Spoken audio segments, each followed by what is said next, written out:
మెదక్ జిల్లా చేగుంట మండలంలో నేడు పథసంచాలన ఘనంగా నిర్వహించారు. వర్షాన్ని లెక్క చేయకుండా ముందుకు సాగిన స్వయం సేవకులు చేగుంటలో కండలో భాగమైన శంకరంపేట్ చేగుంట మండలాల స్వయం సేవకులు దసరా ఉత్సవాల్లో భాగంగా పథసంచాలన నిర్వహించారు. ఎంఆర్ఓ ఆఫీస్ ముందట సమావేశం నిర్వహించారు. బొల్లె నరసింహులు ఆర్ఎస్ఎస్ మెదక్ విభాగ్ సహకార్యనిర్వాహక మాట్లాడుతూ హిందూ ధర్మము ఒక జీవన విధానమని, హిందువులందరూ మన బంధువులని, ప్రచారానికి నాగరికత నేర్పిన దేశం భారతదేశం మనది అని, హిందూ ధర్మంపై అనేక శక్తులు దాడి చేస్తున్నాయని, వాటిని తిప్పికొట్టడానికి హిందువులందరూ ఐకమత్యంగా ఉండాలని వారన్నారు. ఆర్ఎస్ఎస్ స్థాపించి 100 సంవత్సరాలు పూర్తి చేసుకున్న సందర్భంలో ప్రతి గ్రామం నుంచి, ప్రతి ఇంటి నుంచి ఒక స్వయం సేవకుడు కావాలని వారన్నారు. ఈ కార్యక్రమంలో చేగుంట కండ సంచాలక్ యాదగిరి, ముఖ్య అతిథి రఘురామ శర్మ, ప్రధాన వక్త బొల్లె నరసింహులు, మెదక్ విభాగ సహకార్యవాహక్ పాల్గొన్నారు. 100వ సంవత్సరంలో అడుగుడుతున్న సందర్భంలో అఖిల భారత స్థాయిలో చేసినటువంటి యోజనలో భాగంగా నేడు మన చేగుంట ఖండ కేంద్రం లోపల సంచలనంతో పాటు విజయదశమి ఉత్సవాన్ని జరుపుకుంటున్నాం. మనమంతా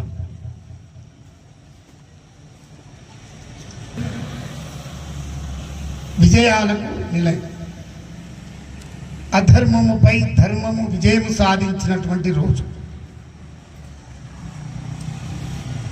రాష్ట్రీయ స్వయం సేవక్ సంఘ ప్రారంభించిన సందర్భం లోపల మన యొక్క అధికారం మన చేతుల్లో లేదు. ఈ దేశాన్ని ఆంగ్లేయులు పరిపాలన చేస్తున్నారు.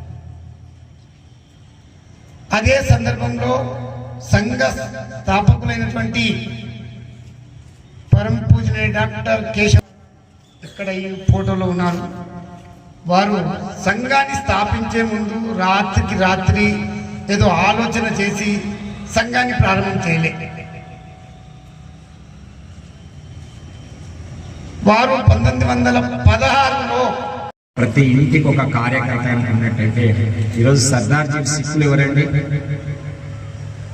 క్రూరాధికంగా ఆడవాళ్ళని చంపుతూ భయంకరమైనటువంటి యుద్ధాలు చేస్తుంటే, చంపేస్తుంటే, ముస్లిం రాజు ఆ రోజు దండయాత్రలు చేస్తుంటే ప్రతి సిక్కు మతం అనేది ఎట్లా పుట్టిందంటే ప్రతి ఒక్క వ్యక్తిని ఇంటి నుంచి వదిలేసేసారు. నువ్వు మా కుటుంబాన్ని రక్షించాలని చెప్పి.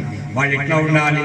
గడ్డం పెంచుకోవాలి, గుర్తు కింద గడ్డం పెంచుకోవాలి, బాగా పెట్టుకోవాలి అని చెప్పి ఒక గుర్తులాగా ఈరోజు ఆ యొక్క ప్రతి ఇంటి నుంచి ఒక కార్యకర్తను అట్లా సృష్టించి వాడు ధర్మాన్ని రక్షించినటువంటి వాడు గురునానక్ గారు. ఆ కాలంలోనే ఆయన ఈ రకమైన భగవద్గీతలో మనకు తెలుసు, శ్రీకృష్ణ భగవానుడు మరణించిన వానికి జన్మము తప్పదు, జన్మించిన వానికి తర్వాత పుట్టుక, అంటే పుట్టులు మరణము అనేటివి సహజం. ఇవి పుట్టినవాడు మరణిస్తాడు, మరణించినవాడు మళ్ళీ పుడతాడు అనేటువంటి విషయం ఏదైతే చెప్పారో దీన్ని గమనించినట్టయితే మనం ఒక ఆలోచన చేయాలి. కొన్ని ధర్మాలకు కావచ్చు, కొన్ని మతాలకు కావచ్చు, మధ్యన ఎప్పుడు పుట్టినాయో మనకు తెలుసు. మొన్ననే కొన్ని వేల సంవత్సరాలు.